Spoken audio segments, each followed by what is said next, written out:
Hey, what's up everybody? Welcome back to the channel. As you can see from the title, I've got a little bit of a different type of video today. So I kind of went back and forth on whether I was going to do video on this or not because of the political sensitivities. But I've had so many of my friends, my family, and now people from the page emailing me and sending me message and asking, is it safe over here? What's going on? What's going to happen? Things like this. So I thought I would go ahead and do a video on this. The first thing I'll say right off the bat is contrary to what Western media believes you, people in Ukraine, especially in Kyiv, are not running around the streets, scared to death, freaking out. I did a video from the Christmas market the other day. Everybody's out having a good time, worried about Christmas. Same thing, I was shooting a small video, which I still haven't even uploaded yet, on New Year's Eve. People are out celebrating, having a good time. And then just from talking to people on the streets here, nobody really gives it much of a concern because not only have they been at war with Russia for 8 years in the east, at the end of the annual exercise, Russian military exercise is a pod, which ends around at the end of September every year. There's always a kind of a buildup on the border as part of their exercise index or end exercise, but this is just kind of a prolonged a little bit. So for those of you who don't know me, prior to me moving to Ukraine, my background was U.S. Army intelligence, focusing specifically on Eastern Europe and Russia.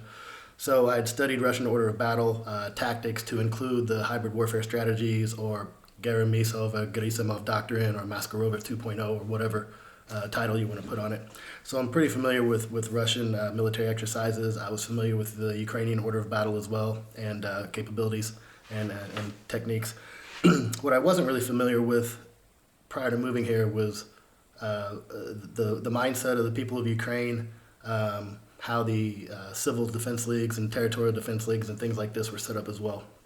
And so after kind of understanding that and then doing a master's degree at one of the universities here and looking at foreign policy from the Ukrainian perspective and even having a class on American foreign policy in Ukraine from a Ukrainian perspective, I kind of looked at it from both sides of the geopolitical aisle at this point, and so we'll go from there. So I guess a few things we'll talk about. So capability-wise, Russia is a formidable army, especially when compared to Ukraine. And a lot of people are, asking right off the bat, is NATO or the U.S. going to come to defense? And they're completely overlooking the capabilities of the Ukrainian army. So the Ukrainian army is very well equipped now, very well trained. They've been actually fighting for 8 years. They're dug in. Ukraine has a pretty decent air force, which is not conducting patrols or exercises on the eastern flank because of part of the Minsk agreements. However, they do have an active air force as well. And so in April, it was the EUCOM commander, so it's the European Combatant Command, the U.S. commander for all Department of Defense entities throughout the European theater. He also dual hats as the Supreme Allied Commander of NATO. It's in their bylaws, whoever's the sitting EUCOM commander will also be the Supreme Allied Commander. He made the assessment that he believes that Ukraine could hold off Russia on a prolonged attack. So he's obviously getting his intelligence and information from echelons above myself or probably anybody that's watching these videos, and he's able to make those assessments. And so I have to, in good faith, believe he knows what he's talking about more than a lot of any of us do. So capability-wise, could Russia actually come in? So I think Russia could probably take Kharkiv as a strategic target. From what I'm reading and seeing online and being told, they're building up forces across the border from Sumy, which there's nothing in Sumy to hold them back, so they could roll right through Sumy into Kharkiv, take that as a strategic target, which is the second largest city and former capital of Ukraine. So it would kind of be a symbolic target as well. And then I could see them maybe trying to secure the land bridge in between mainland Ukraine and Crimea, because right now they're importing their own water and everything across bridges. So I could see them doing that. So that's what we call a limited incursion. As far as an all-out incursion into the territory of Ukraine, trying to come as far as Kyiv, I don't see that happening. I really don't. So number one, the only way they would be able to do that would actually conduct airstrikes on the city of Kyiv, which I think would draw a pretty stark response from the international community. As I said before, they have a formidable air force that they could use to keep the Russian Air Force busy, at least to the point that the Russian Air Force couldn't support the ground units trying to come into the city. And then they would also have to do something like a political coup They would have to have people in the government to pull that off. They would have to have enough people in the police forces to secure all the weapons and stuff in the area. And even if they managed to pull that off, the ensuing insurgencies at that point would make it impossible for them to hold the city. One thing I have learned since moving here, every Ukrainian will pick up a rock or stick and defend the country to their last breath, which is something I didn't understand before moving here. I am very well aware now, and so there's no doubt in my mind. Putin also has some messaging issues. So one, as far as his messaging to NATO, he's arguing that he wants assurances that NATO will not expand eastward any further onto Russia's sphere of influence or onto their doorstep by assimilating Ukraine into the alliance. And he's threatening that if they don't do that, then they will attack Ukraine, therefore expanding Russia onto NATO's doorstep. So the messaging doesn't make sense, and we've seen that in Russia's incursion into, good grief, Georgia. He always plays the victim, and when he talked about going into Lithuania and Latvia to protect the Russian-speaking citizens, you always see Russian aggression under the form of defense because they're posturing a defense so they're not attacked, but they're the only ones that are actually going into sovereign territories. So he's got that messaging problem. The other big messaging problem he has is Putin is telling the Russian people and the world at large that Russia and Ukraine have a history together, which is true, and he's saying that they're brothers. You can't exactly tell your population and your military that you're brothers and then turn around and order them to attack. So anything past Kyiv, my assessment would result in tens of thousands of dead Russian soldiers. Don't get me wrong, there will be massive casualties on both sides. But it will result in tens of thousands, if not into the 100,000s of dead Russian soldiers.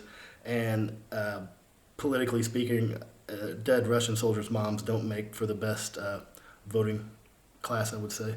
And so I think that would be a political suicide for Putin to actually try a full-scale invasion into Ukraine, especially trying to take the capital. We've all heard that NATO won't necessarily come to the aid of Ukraine, but that doesn't, and we've heard U.S. say that it won't put troops on the ground here, but that doesn't necessarily mean that other countries won't act unilaterally. Latvia has already pledged support to Ukraine and under attack, and so is Poland. I am 99.95% sure that Poland will defend Lviv in the west, and I'm about 75% sure that Poland will defend Kyiv if Russia would actually try to come into the capital. And so then begs the question, those are both NATO countries. So while they're acting unilaterally, if Russia was to engage in one of the NATO countries, directly, then would that trigger Article 5? And so you can see where this could be a really slippery slope right off the bat. And so I don't see this happening. Like I said, I can see a limited incursion. I can't see a full-scale invasion. As of right now, people are just kind of waiting to see. Life is going on here. Some of the old territorial defense leagues have reopened, and they're retrofitting some of the bomb shelters here in Kyiv just kind of as a preemptive, cautionary, attempt at least having some place for people to go if something were to happen. But besides that, like I said, life goes on here. There was one of the national heroes' birthday was on the 1st. There was a march in the streets. Tonight is the 13th of January, which is the old New Year. So this is the last night the Christmas markets are open here. So the Christmas markets are still open. There's still people out celebrating. And so like I said, despite what Western media says, life goes on here. Now, of course, I can break all this down and we can look at this through a logical, perspective. But all it takes is for one person on either side of the conflict to do something illogical or to not think about the subject logically and then, let arrogance or ignorance or bravado prevail and do something stupid, which could, in all intents and purposes, could trigger World War III at this point, which I certainly hope wouldn't happen. One of the other things I see a lot of people on social media say, and even the news personalities in the States, like, hey, that's your problem, that's not our problem, that's not our problem. Well, I would say there's three things that I would argue against that. Number one, the U.S. and others signed the Budapest memorandums. When the Soviet Union fell apart, Ukraine agreed to give up its nuclear weapons, which it had the second largest stockpile in the world at the time. agreed to give up its nuclear weapons as long as the countries that signed the Budapest Memorandum agreed to come to the aid of Ukraine if it was attacked. So, ironically, Russia signed that Budapest Memorandum as well. So that's been violated. I would say, as far as Americans who like to say, that's Europe's problem, we'll just let that, we'll let them take care of it. We tried that once before, and the last time fanaticism, or not fanaticism, what's the word they're always, fascism, sorry. The last time fascism tried to spread across Europe, the U.S. took that same approach. Hey, that's Europe's problem, we'll let them deal with it. That worked well until December 7th, 1941, when Pearl Harbor was attacked. So just because you ignore something doesn't mean it will go away. And the last thing I will say is, after the 9/11 attacks, when President Bush asked the world for help, Ukraine helped. This was 2001. Ukraine was only 10 years into independence. It was a lot worse off than it is now, a lot poorer country than it is now. But they did. They came to the assistance of the U.S. They sent a small detachment of troops to both Afghanistan and Iraq. And now Ukraine is simply asking the same thing. They're asking for people to help them, help them against who's attacking them. So for Americans now to say, throw them to the curb, say, hey, that's not our problem. That's not the American way. That's not what we stand for. Not saying that we need to have boots on the ground over here and, things like that. But I think, just saying that, hey, that's not our problem, we're not worried about it, I think that's a lazy argument, and I think that's a really poor argument for somebody that doesn't understand the complexity of what's actually going on here. There are a lot of military and legal scholars, a lot smarter than me, and they're assessing that if Putin were to come through Ukraine, he's probably not going to stop there, and he's going to go on to Europe. He wants Poland back, he wants Slovakia back, he wants to basically rebuild the former Soviet bloc. So there's something to be said for that too. You can fight for the security of Europe here, or you can fight to, when it actually comes to their doorstep. So that's it. So I could keep rambling on, but in the end, nobody knows 100% sure what's going to happen. Part of me and a lot of the experts I've listened to, they think Putin simply hasn't made up his mind yet.